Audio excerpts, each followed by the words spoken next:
قل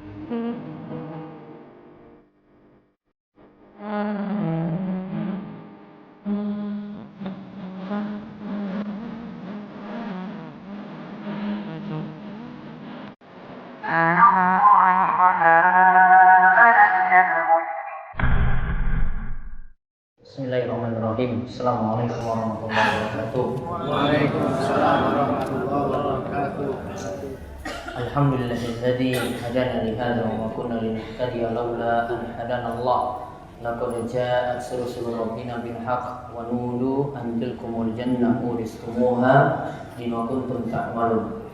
Wa asyhadu an la ilaha illallah wahdahu la syarikalah wa asyhadu anna Muhammadan abduhu wa rasuluh. Allahumma shalli ala nabiyyina Muhammad wa ala alihi wa man tabi'ahum bi ihsan ila yaumiddin. Allahumma inna na'udzubika min ilmin la yanfa' wa min qalbin la yakhsha wa min nafsin la tashba wa min da'watin la yustajabu laha. Allahumma inna nas'aluka imanan la yartad wa na'iman la yanfad wa murafaqata Muhammad sallallahu alaihi wasallam fi a'la jannatil khuld. Allahumma kfina bihalalika an haramik wa aghnina bifadlika amman siwa. Allahumma inna nas'aluka ilman nafi'a wa rizqan thayyiba wa amalan mutaqabbala. Baik, Bapak, Ibu-ibu, para jamaah sekalian, kita bersyukur kepada Allah atas nikmat dan karunia yang telah Allah memberikan kepada kita sekalian. Kita diparingi sehat, umur panjang yang dapat kita nikmati saat ini. Mugi-mugi nikmat yang ada membawa berkah bagi kita sekalian, membawa berkah untuk ibadah kita dan juga dimudahkan dalam urusan-urusan yang ada. Amin. Untuk malam hari ini pada Isya seperti biasa di Masjid Al-Azhar Karangrecek setiap malam Sabtu kita kembali mengkaji Sirah Nabawiyah, dan sebelumnya kita akan melihat kumpulan doa seperti biasa. Sudah doa nomor 22. Sudah hafal berapa persen? Dari 21 sudah hafal berapa persen? Kata para ulama, yang namanya ilmu kalau sudah diketahui minimal diamalkan 2,5%. 2,5%-nya sudah hafal? 2,5% dikalikan 21, itu masih separuh dari doa. Ya, masih separuh dari doa. Berarti insya Allah sudah hafal ya, walaupun baru separuh, baru awal-awalnya saja. Yang doa masalah utang ada berapa kemarin? Sudah berapa? 3 ya? 3. Allahumma inni a'udzubika minal ma'sami wal maghrab. Allahumma qini bihalalika an haramik wa aghnini bifadlika amman siwa. Yang ketiga sudah apa? Paling kan hafal doa juga nggak buat mati juga kan? Iya. Cuma disuruh ulang-ulang saja. Baik, 3 ini dibaca sebelum tidur. Yang ini jadi PR saja lah. Nanti di rumah lihat kertas saja, baca sebelum tidur, jangan baca. Yang sekarang saya tambahkan lagi. Nanti kuisnya belakangan Gi. Kuisnya belakangan habis ngumpul iki hadiah. Yang bisa jawab, yang nggak bisa jawab ya sudahlah, sedih saja nggak bisa jawab. Kita lihat doa agar terlepas dari sifat kikir atau pelit dan tamak rakus pada harta. Doa ini sebenarnya kesimpulan dari surat Al-Hasyr ayat 9 dan surat At-Taghabun. Nanti saya jelaskan tentang cerita tentang ayat ini muncul atau bagian dari ayat ini itu ada. Ini tidak persis dengan ayat, namun Syekh Sa'id bin Waf Al-Qahtani masukkan dalam kumpulan buku doa beliau. Kesimpulan dari ayat yang tadi kami simpulkan, beliau buat doa seperti ini. Allahumma kini syuhha nafsi waj'alni minal muflihin. Allahumma kini syuhha nafsi waj'alni minal muflihin. Saya tuntunkan untuk dibacakan doa ini. Allahumma kini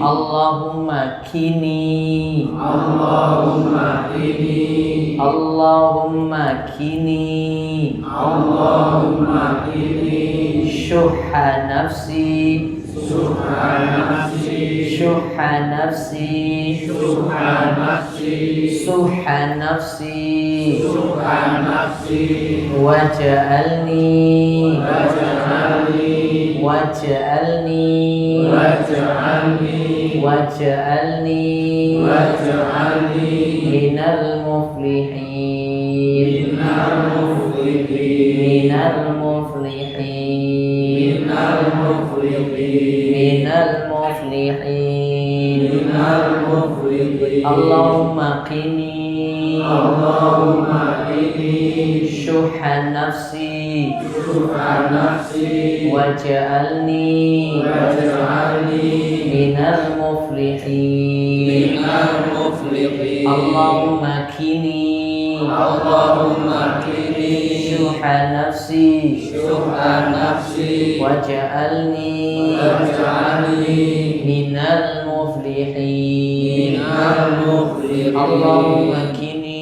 Allahumma qini syuhha nafsi syuhha nafsi waj'alni waj'alni minal muflihin minal muflihin Allahumma qini Allahumma qini syuhha nafsi syuhha nafsi waj'alni waj'alni minal muflihin. minal muflihin. Coba diulang 3 kali sesarengan 1 2 3. Allahumma qini syuhha nafsi waj'alni minal muflihin. Allahumma qini syuhha nafsi waj'alni minal muflihin. Allahumma qini syuhha nafsi waj'alni minal muflihin.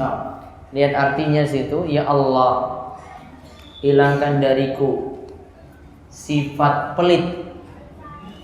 Syuh lebih lagi nambah maknanya tamak, rakus harta. Jadi dia sudah pelit, simpan-simpan ini hartanya, nggak mau dikeluarkan untuk jalan kebaikan. Tambah lagi ngejar harta terus, rakus, tamak, tidak pernah puas. Ya, jadi ini pelitnya luar biasa. Sudah dia tahan hartanya, nggak mau diinfakkan, kemudian tambah lagi dia nggak pernah puas dengan harta. Dan jadikanlah aku termasuk minal muflihin, orang-orang yang beruntung. Nanti Bapak, Ibu-ibu nanti silahkan buka di surat Al-Hasyr ayat 9. Ini lebih jelas cerita tentang ayat ini. Kalau At-Tawbah pun juga sama, namun membicarakan permasalahan yang lain. Ayatnya sama, di ujung ayat disebutkan wa may yuqashuhha nafsihi faulaika humul muflihun. Siapa yang selamat dari sifat pelit tadi, lagi tamak, maka dia termasuk orang-orang yang beruntung. Di dalam tafsir Ibnu Katsir di Al-Hasyr ayat 9, ya, Ibnu Katsir itu menyebutkan tentang masalah ayat ini. Awalnya itu menceritakan tentang kaum Muhajirin dan Ansar. Muhajirin berarti orang yang berhijrah. Ya, Muhajirin itu berarti orang yang berhijrah. Ansar itu penduduk Madinah asli. Artinya yang menetap di Madinah. Nah, kaum Muhajirin yang datang dari Mekah itu berhijrah ke Madinah. Kemudian orang-orang Ansar itu menyambut mereka. Layani layaknya tamu luar biasa, bahkan mereka menganggap itu saudara mereka. Sehingga untuk masalah mendahulukan orang-orang Muhajirin yang berhijrah tadi, mereka sangat-sangat istimewakan. Sampai-sampai Allah Subhanahu wa taala itu katakan di dalam surat Al-Hasyr ayat 9 tadi. Mulai dari awal ayat, wallazina tabawwa'ud dar wal imana min qablihim yuhibbuna man hajaru ilaihim wala yajiduna fi sudurihim hajatan mimma utu wa yusiruna ala anfusihim walau kana bihim khasasah. Wa may yuqa syuhha nafsihi fa ulaika humul muflihun. Wallazina tabawwa'ud dar wal iman min qablihim, yaitu ada orang-orang muhajirin yang ada sebelum mereka. Ya, tabawwa'ud dar min qablihim yuhibbuna man hajara ilaihim. Ada di situ orang-orang Ansar yang tetap di kota Madinah mencintai kaum muhajirin yang datang kepada mereka. Dan ketika itu Allah katakan tidak ada dalam hati mereka wala yajiduna fi sudurihim, dalam hati mereka hajatan mimma utu, itu kebutuhan yang itu ungkit-ungkit yang ada pada kaum muhajirin. Kaum muhajirin dapat apa? Mereka tidak pernah cemburu, alias tidak pernah iri, hasad sama sekali. Bahkan wa yusiruna ala anfusihim walau kana bihim khasasah. Kaum Ansar mendahulukan kaum muhajirin pada kebutuhan yang sebenarnya mereka butuh juga, namun mereka mendahulukan saudaranya. Kemudian kalau dia mendahulukan saudaranya, ini berarti wa may yuqa syuhha nafsihi, siapa yang menjaga dirinya dari sifat pelit, maka dia termasuk orang-orang yang beruntung. Kisahnya bagaimana? Di antara sebab turunnya ayat ini disebutkan dalam riwayat Imam Bukhari, dikisahkan oleh Abu Hurairah. Abu Hurairah itu mengisahkan suatu saat Nabi SAW pernah kedatangan seorang tamu, dan tamu ini butuh untuk dilayani karena dia dalam keadaan butuh, sangat-sangat lapar sekali. Maka pertama kali Nabi SAW pulang ke rumah, tanya kepada istri-istri beliau, tanya kepada istri-istri Nabi SAW, tanya di rumah ada apa? Istri-istrinya cuma menjawab, kami cuma mendapati di rumah ini cuma air saja, tidak ada makanan. Berarti tamu tidak bisa dilayani. Rasulullah SAW balik di tengah-tengah para sahabat, tanya pada para sahabat, ini ada tamu saya, butuh untuk dilayani. Siapa di antara kalian yang siap melayaninya? Siapa yang di antara kalian siap untuk melayaninya? Maka ketika itu ngacung Abu Thalhah. Dalam riwayat Muslim disebutkan ini adalah Abu Thalhah. Abu Thalhah ngacung, saya wahai Rasulullah, saya siap melayani orang itu. Padahal di rumah Abu Thalhah gak ada apa-apa. Tamu ini orang yang butuh, Abu Thalhah juga sama juga orang yang butuh makan. Namun dia siap melayani tamunya. Dia pulang, dia bertemu dengan istrinya. Istrinya itu bernama Ummu Sulaim. Nama aslinya itu ada yang menyebut dengan Rumaisa, ada yang menyebut dengan Rumaisah. Kemudian datang pada istrinya, kemudian tanya, di rumah ada apa? Di rumah cuma ada ta'am sibyani, yaitu cuma ada makanan untuk anak kita. Berarti cuma ada makanan untuk anaknya saja. Oh, berarti sekarang dia mikir, kalau begitu nyalakan lampu, anak kita tidurkan dulu. Ya, buat dia tidur dulu sambil nyalakan lampu itu biar dia cepat tidurnya. Kemudian setelah itu siapkan makan untuk tamu kita nantinya. Makanan tadi disiapkan. Itu makanan cuma untuk bocah saja di sini. Entah itu maksudnya itu memang cuma untuk makanan bayi atau memang itu kebutuhan cuma untuk bayinya saja. Berarti cuma untuk satu orang. Kemudian makanan sudah siap tersaji. Kemudian Abu Thalhah pura-pura naik perbaiki lampu. Kemudian lampunya fa'athu. Ya, ini bukan Abu Thalhah, istrinya pura-pura naik perbaiki lampu. Kemudian dipadamkanlah lampu. Pura-pura mati lampu. Kemudian makanan disajikan. Abu Thalhah dan istrinya Ummu Sulaim makan. Ya, Abu Thalhah dan Rumaisah tadi itu makan. Kemudian tamunya juga ikut makan. Namun Abu Thalhah dan Ummu Sulaim cuma bunyikan piring saja. Yang makan siapa? Tamunya tadi. Tamunya Masya Allah makan lahap. Akhirnya Abu Thalhah dan Ummu Sulaim tidur dalam keadaan kelaparan. Berarti plus bayinya tadi. Ya, plus bayinya tadi. Kemudian pagi-pagi Abu Thalhah datang kepada Rasulullah SAW, lapor, wahai Rasulullah, tamu tadi malam alhamdulillah kami sudah layani seperti ini. Ceritakan tentang kejadian semalam. Kemudian Rasulullah SAW mengatakan, Allah tertawa atau Allah itu takjub melihat tingkah laku kalian semalam. Kenapa takjub? Sudah kere namun masih tetap melayani tamu. Dan itu makanan yang dia butuh, maka dia dahulukan saudaranya. Maka turunlah ayat wa yusiruna ala anfusihim walau kana bihim khasasah wa may yuqashsha nafsihi fa ulaika humul muflihun. Mereka kaum Ansar dahulukan kaum Muhajirin, padahal mereka sendiri butuh. Dan kalau dia layani seperti ini berarti dia bukan orang pelit. Maka Allah katakan siapa yang selamat dari sifat pelit, maka dia termasuk orang-orang yang beruntung. Jelas itu bukan orang pelit. Yang dia butuh saja dia keluarkan ini. Sifat ini para ulama sebut dengan sifat yang disebut isar. Isar ambil dari kata tadi wa yusirun, mendahulukan. Isar itu secara bahasa artinya mendahulukan. Kalau sifat ini dimiliki itu luar biasa sekali. Kata Imam Al-Ghazali dalam kitabnya Ihya Ulumuddin, beliau mengatakan sifat ini adalah sifat dermawan yang punya derajat paling tinggi. Ada sifat-sifat dermawan yang para ulama sebutkan. Sifat yang paling tinggi dari dermawan adalah sifat isar tadi.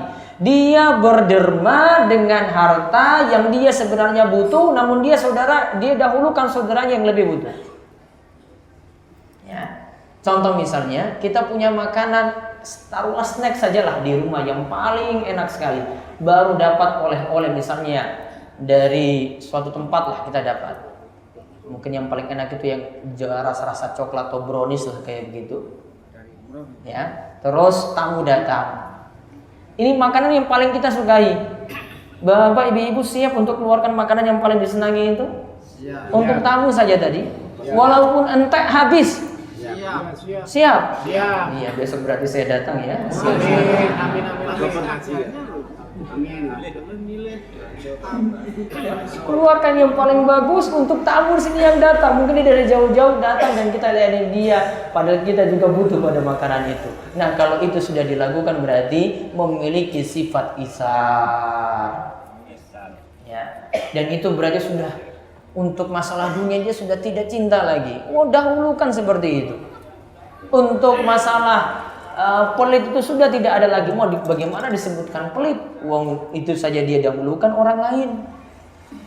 Ya, itu disebut sifat apa tadi? Isa. Namun itu cuma berlaku untuk urusan dunia, bukan untuk urusan akhirat. Contoh sederhana, shaf pertama, laki-laki dianjurkan berada di shaf terdepan. Berarti kalau dia punya peluang dapat shaf depan, ya jangan dahulukan walaupun di sampingnya mungkin itu yang lebih sepuh. Di sini nggak pandang-pandang siapa yang sepuh, siapa yang punya jabatan tinggi. Namun di sini siapa yang dapat shaf terlebih dahulu, dialah yang didahulukan untuk menduduki shaf tersebut.